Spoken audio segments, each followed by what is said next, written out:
Hello and welcome back to the Midlands Rugby Pod. Phil, how are you doing? I'm very well, yeah. Bit sore from the weekend, but other than that, okay. How are you, Thomas?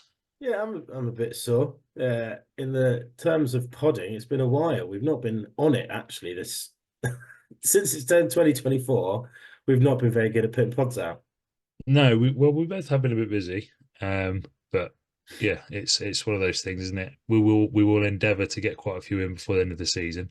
We will, because mainly because there's actually be stuff to talk about, I imagine. Um, we have got some guests lined up, which is good. It's just aligning them. Some of them are in foreign lands, so it makes Yeah, things quite difficult. very difficult. And there were two from a foreign land that were coming on together, and one's pursued out by the sounds of things. So we'll come back to you on that one though. So that'd be good. Um, we won't talk about our league for once. We will talk about other stuff going on in the world of rugby. Six Nations, Phil. How good has that been to watch as an England fan? Oh, as an England fan, it's been absolutely diabolical, Thomas. We have a team in transition.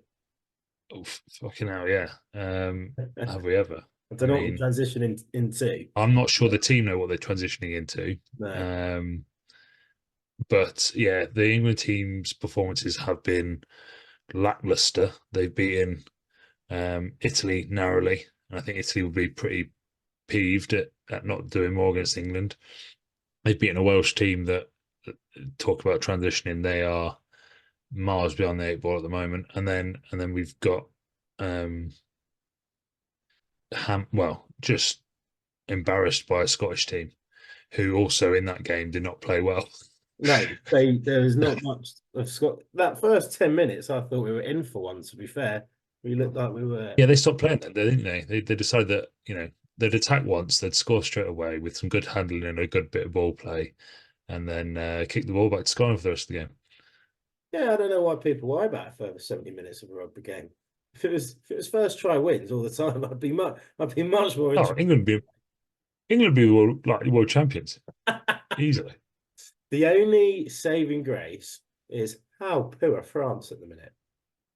It's amazing, isn't it? Yeah, that's a weird one, isn't it? I mean, I've got to admit, Italy played quite well against them, Yeah. and really, and the thing about Italy is if they're in the right mood, they're not the best team technically, but they are probably the most willing team in the Six Nations. Yeah. They do work hard for each other, and what they did, they just shut everything down for France, um, and force France to play the low percentage plays. And France being France, sometimes it comes off, but in attack, Italy looked superb, I thought, in that game. And then rightly, death obviously kind of nicked it and deserved it as well. Well, didn't nick it, did they? But could have nicked it. Ended up a draw. Um, but the French, I think Ireland are probably the best team in the world at the moment. Yeah. They are outrageously clinical. So the Irish French game was a bit of a sort of a non-entity really by the midway through the second half. Kind of got a bit boring at points to watch as well. Well, Yeah, I think Ireland is just so well drilled. I think to be fair to Andy Farrell, I think he is obviously a very special coach. yeah. So England will be kicking themselves because we lost him from our coaching team, and he's gone on and done absolute wonders. Yeah. Uh, and we've gone through, well, somehow we've gone through Eddie Jones and decided that an improvement on Eddie Jones would be one of the most boring rugby players ever to play the game. So Which is it seems amazing like a. coming from you, isn't it, really? I mean, I'd like to think I'm not boring. No, you're not boring. You're not boring in the way you play. No, but you're right. He is very much line um, out, line out, line out. That's all he wants. yeah, and I don't get it. So, I also, and this is purely from a spectator's perspective, is people have asked me if I wanted to go to the Six Nations this year, and we've had weekends off, haven't we, where yeah, we can go and not miss out on fixtures, which is different, and I quite like it because it means you get to watch Six Nations and have a few beers and stuff on a Saturday. But I'm paying 130 quid to go yeah. and watch England get absolutely destroyed by Ireland. I mean, What's the point? who I got off with my close friend, and I just thought, you know what, I'd be better off staying at home and earning some brownie points than disappearing for another Saturday. Yeah, Because it would cost me 110 quid to get down on the train, 130 quid for the ticket, and then yeah. someone told me the price of a beer at Twickenham was like £7.90. It's gone up again, isn't it? Yeah. So £8 a pint. Without blowing my own nose, I'm pretty sure I'll probably have 10. So that's 80 quid on beer in the ground alone. And that's about anything else. Yeah, and Yeah. yeah, it's just madness. So, I think that's a real issue that the RFU have got to sort out as well. And I appreciate that, they have to make the money when the games are there, but 130 quid for 80 minutes of really quite poor quality rugby for that level. It's interesting, isn't it? Because the who was it? It was New Zealand played or South Africa played at Twickenham last year, and they are again this year, aren't they? But the tickets are like 50 odd quid, Yeah, and you're like, hang on, this is arguably one of the best teams in the world. South Africa coming down, New Zealand, one of the most famous rugby nations, and it's cheap to go and watch them, but it's still under 30 quid to go and watch us play a bang average Italy or Wales team. It doesn't yeah. really. I think no, it doesn't make sense. But I think the reason they do it is they deem that as like a bonus. Like, Yeah, oh, look, if we can sell 60 tickets at 50 quid and host this game, then that's a win for us. But we need to bank in when we get it. Because the irritating thing is people still go. yeah, Like, they they do. can charge under 30 quid because they still will get rid of all their tickets. People moan about it, but everyone, it's still mostly near capacity in it. You're always getting more than 60, 70,000 on the Six Oh, Nations. yeah, easily. Like, it's bad. It's just Yeah. bad. I can't I can't put it any other way. It's not good for the sport, I don't think. That's why there's the stereotype, sorry, of who goes to Twickenham in the Six Nations, and it being the jeans and brown loafers, and now it's the 30-year-olds who tuck their polo shirts in with a quiff and some small round glasses that go. It's I know it's a disappointing look down there now, but yeah, it's pricing people out of it. I feel sorry for some of the kids because I remember going to games when I was younger with uncles and stuff, and it can't have been that expensive then. But it's just not feasible for a family, is it now? No, I think the first time I went in 2002, I think. Yeah, 2002 for the first time. Watched England Australia when we won like 32-31 or 33-32, whatever it was. Yeah, Great game. Um, and I think my dad paid 40 to 50 quid for four tickets, for yeah. four each, for four tickets. Um, and now it's, more than triple that in some It's, seats. it's Just insane. mind-blowing. And I think, although obviously rugby's continued to become more and more professional, and therefore the game is going to be a bit more structured and whatever, it's probably not as good a product to watch as it was back in 2002, 2003. And I know it's good England were class, but there's not the same sort of jouet No, as there is now. yeah, I know, and I know football's different gravy altogether, but I don't know the price of a ticket to Wembley, but I know you can go and watch friendlies really cheap, like 15 quid a ticket at Wembley, 20 quid a ticket at Wembley. Yeah.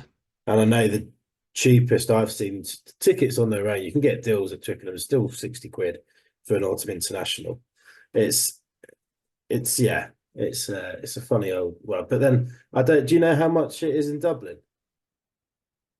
Not a clue, never been. No. No. Um, but no, I mean, in terms of the championship as a total, I think Ireland have pretty much secured it already, haven't they?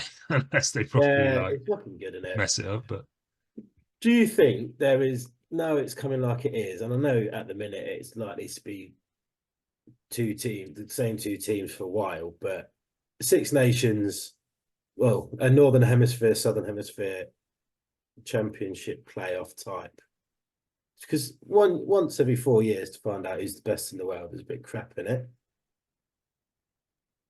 It is. I know what you're saying. Um, there'll be arguments over like where it's held and all that one. That I don't think it's a bad idea, but I also don't think that would look very good because it's just the tier one teams Yeah, fair. tickling each other's balls again, isn't it? Yeah, true. What we need to do is we need to have a relegation from the Six Nations, and the championship needs to open itself up to Japan. That's what needs to happen. Yeah, yeah. Let's go to the idea of Georgia. That's we all know that's not going to happen.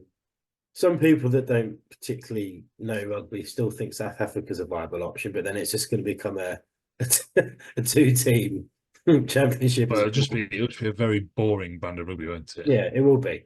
So yeah, I think Japan. I know Argentina was sniffed at, but Japan is much more sensible. I know it's a long way, but host them. They seem Yeah. to be quite good as well. Well, we just need to make sure that their development continues. I know they're getting a lot of good players going over there and playing in the competitions over there, but it needs to continue because if that stops, then the sport will die over there. Yeah, no, us being dead positive again. It's always the same. It's always the same. Should we move slightly closer to home um, That's and look at a league which I obviously knew was there, but stumbled across the situation of what it is at the minute. Regional 2 Midlands East, so the likes of Lutterworth and Nuneaton are in there, Kettering in there. Teams that those in the Midlands will know well. Some quite established teams in that. But there is a 1 to 5 are split by 4 points, all of above 80 points, and then 5 to 12. I mean, they're then 30 points behind, which that's a huge gap, isn't it? To see an end. that's mad, isn't it? Obviously Lutterworth, Nuneaton, Northampton Oddcats, and Mark Harbour there are the top four. So we played Mark Harbour in pre-season, and they were good. They were a good, strong team. Yeah.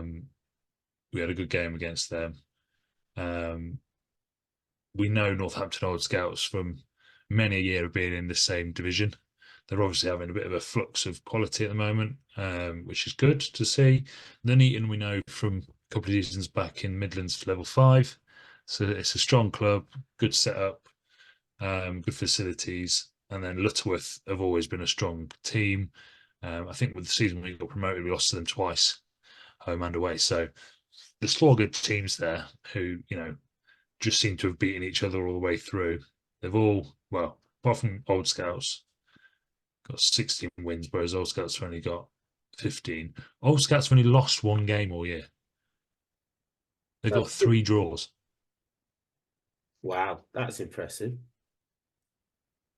That is impressive. So they drew with Market Harbour, they drew with Lutterworth, and they drew with Leicester Forest. Yeah, because for So yeah, those who don't see the league, Lutterworth and Nuneaton are tied on 84 points, which seems crazy. Well, they're 12 leagues, so that's what, 22 games. So they've got, 3 games left as well. They can't quite get the 100 points. That's disappointing, isn't it? That would have been a nice roundup for someone. But yeah, and then to see teams down there like Wellingborough struggling, well, Peterborough. Wellingborough came up last season, didn't they? So Wellingborough will just want to make sure that they stay in that division Yeah, this year. That'll be key for them. as you Leicester said. Forest got themselves a nice 4G pitch. They look like they're probably safe now. In fact, I think they are safe now. Newbold and Avon, so that they were a really good side when we used to play them at this level a while back. Talcestrians again, good solid side of. So that must be a hell of a league. That must be a real close league because Peterborough are in there. Peterborough are a good team. Obi Wigs were a good team a couple of years ago. So Yeah, because if that you look looks at like a really strong division. if you look at Peterborough as well, they've got 8 losing bonus points. So they're obviously Yeah, scoring points. They're just not scoring as many as they are not conceding. holding on. Yeah, yeah. It's an interesting league. That it's nice to have a look at leagues where you see teams which because it's very easy to stay focused on the league we're in. But yeah, looking at some of the points for some of these teams, 866 for Nuneaton. That's quite a large amount. 768 for Lutterworth. And then poor little Towcestrians. I can never say that team. Every time we talk about them, I can't say them. Nearly conceded Poster. 1,000 points. Yeah, I'm just looking at some of the recent results. I think Nuneaton must be on some kind of streak of form. So they've gone since Christmas. They've won 74-7, 56-25, Just in their score. 48-28, 35-0, 104-0, and 72-19 against Kettering on the weekend. They've Crazy. scored some points in the second half of the season. Yeah, that's where their points difference come from. No, fair play to them. Like you said, it's a good squad, a good team, good setup up in Nuneaton. Blessed with having the But football I'll tell team. you what, though, mate, it's Lutterworth v Nuneaton, penultimate game of the year, and then Nuneaton and Oh, Market Harbour mate. as well, last game of the year. Oh, should we suck our game off and go and watch it? Oh, it's tempting. It could be good, couldn't it? Could be good. Mind you, moves on to our next topic. We might not be able to field squads. Teams are struggling. It's the end of the season. Lots of injuries. That was a good segue. Don't laugh. It was quite a good segue for you, That's yeah. for me. Yeah, for me. If it was a professional, it would be so quite good. But yeah, there's a lot of injuries flying around. I think other clubs are seeing it as well. Um, Yeah, it's interesting. We are struggling. We've lost so many people in the last 4 or 5 weeks. It's becoming quite difficult to field two sides on a Saturday. And our results are starting to show that a bit. But it does give us a good chance to blood some new younger players and give them a taste ready for next year maybe, and make sure that we continue that ongoing development, but perhaps at least. I think having chatted away to people in the last few weeks, the guys are saying similar things. A lot of teams have put a second team in the league system, yeah, which personally I think is great. I think that's really good. I think there's nothing worse than not getting regular competitive games, which is really important. Um, but there never is and never has been enough front rows to go around. yeah, Um, I know you played in the seconds this week when normally you've been sort of in and around the first team purely because of front row numbers, and we had a few away and injured. it's Um, nice to let people see a celebrity come down and mingle with their roots, though, isn't it? They felt very blessed that they had a first team come down and have a laugh with them, sign autographs, take photos. Kids loved it. Kids absolutely loved it. yeah, okay.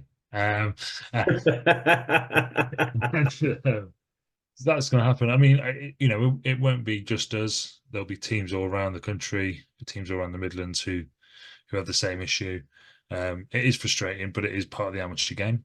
I think one thing that's going to might just have to be ironed out is the way that they've done these weeks off. Yeah, I feel like this second half of the season has been really stop start, where we've almost sort of fortunately we had the Tamworth game rearranged, so we went. I think we did 6 games on the bounce rather than having 3 and then 2 and then yeah, whatever. So that got us going. But then we've had week off game, week off game, week off, 2 games, week off game. So yeah, it's not been great for momentum. It's not been great for training numbers. It's been a little bit frustrating, and then obviously with the injuries, it makes things really difficult. But you speak to everyone around speak to the coaches obviously after the game and stuff, and everyone's in the same boat there or thereabouts. Or you have one year where you're injury free, and then the next year you lose a whole squad sort of thing, and that's just the way it is at amateur level, and you just have to get on and deal with it. But I think it gives us a really good opportunity to push through these young lads that we've been training with all year, yeah, and let them have games. yeah, Luckily their academy game was cancelled on the weekend, so we could use a lot of them in the twos, and we had a few in the first team.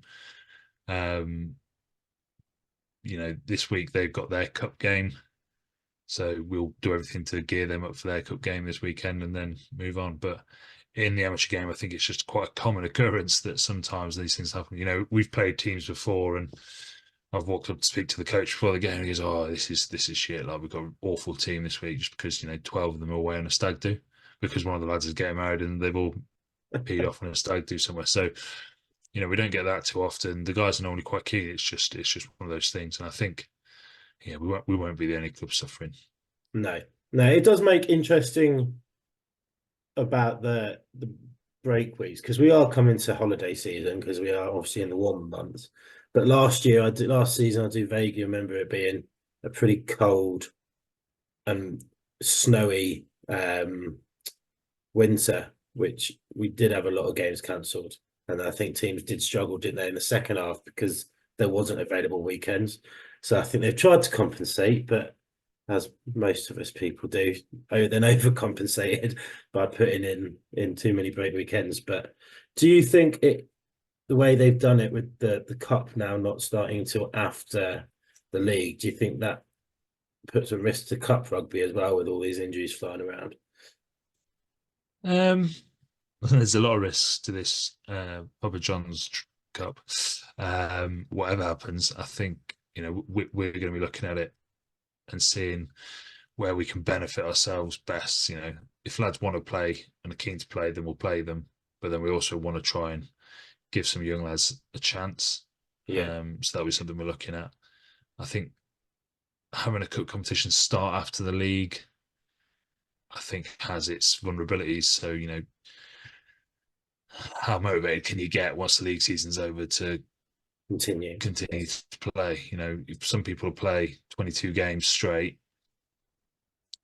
the mind's probably not on it at that point. Yeah, But at the same time, the league system has to be done first, and I appreciate that and get that. So, look, it's just the way it is. The competition seems to be a bit better this year in terms of the organisation of it. It's all in place, at least. This time last year, we just didn't know what was happening still. yeah, So at least we're all in place and we know what we're doing. But yeah, I think it does lose something by being post league yeah. season. Especially, for example, Lutterworth and Nuneaton, I know we've just been speaking about them. They look like they're going to be going down to the last game to see who wins the league to get promoted, which is great. But then the coaches have then got to go, right, you've got to throw everything into this. Right, I know your body's now fucked again because you've just played another tough 80 minutes in a high intense game. Next week, we've got a cup game. You come out, right, it takes all that celebration it should have of winning the league and going, oh, fuck me, that's over. Because sometimes, like, we have the finals day normally the weekend or 2 weekends after, don't we? But then go for a whole potential 3 or 4 rounds if you're the team Yeah, target. and I mean they'll be in the cup competition as well, won't they? So if they've been up there for that long, so they'll be having group games in that tournament as well. And so they Yeah, have to do three. They have to do 3 games, and we're in a straight knockout. So if we lose, it's done and we're over. Whereas these guys are going to have to do at least 3 games, yeah, field three teams. But both those clubs have first and seconds and probably thirds. So and only the first will be in the cup competition. So at least that's sort of some security for them. But yeah, I mean, the RFU are trying to appease everyone, aren't they? And they'll never do it. But no. Well, they never appease us to, do they? no, well, no. Wankers, mate. Absolute I wankers. mean, I mean, I went to talking to people at Nottingham Doncaster the other night. It's quite obvious the RFU are not appeasing many. I'm not sure they were aware the championship still exists. I think they just thought it disappeared by now. Um, That's what they were hoping. yeah, yeah. um, nice short pod this week, like a short thing on a Monday evening. Um, Yeah. do you have any wise words? I've even given you 2 minutes to dwell and go into and unpack your wise words of today. Um, you know what? I did have some. I'll have some for you last time. I genuinely found something the other day that I thought were quite useful. Yeah. Um, but I've forgotten them now. They were that good. They're Um, so wise, so memorable that we've forgotten them. no wise words from me. Most people got a week off. A few people got a weekend off this week. Yeah. Um, sadly, a few teams like Newark and Long Eaton are still catching up after what can only be described as the worst winter we've had in a long time. It's been soggy for him, isn't it? It's been soggy for everyone, mate. It's an Yeah. absolute farce. But it's not our fault, is it? It's global warming. Nah, Bloody fuck it. Americans. It's the RFU's fault. Yeah. It's always the RFU's fault. They built rugby They're pitches. so Don't build rugby anti-ESG. pitches on floodplains. There's your fucking wise words. It's a just don't build a rugby pitch on it. It's ridiculous. Like, who said that was a good idea? Anyway, thank you very much, mate. Have a good week. All right, pal. Talk to you in 5 minutes, but in the terms of Podland, speak to you on the next pod. See you, Bye. mate. Bye.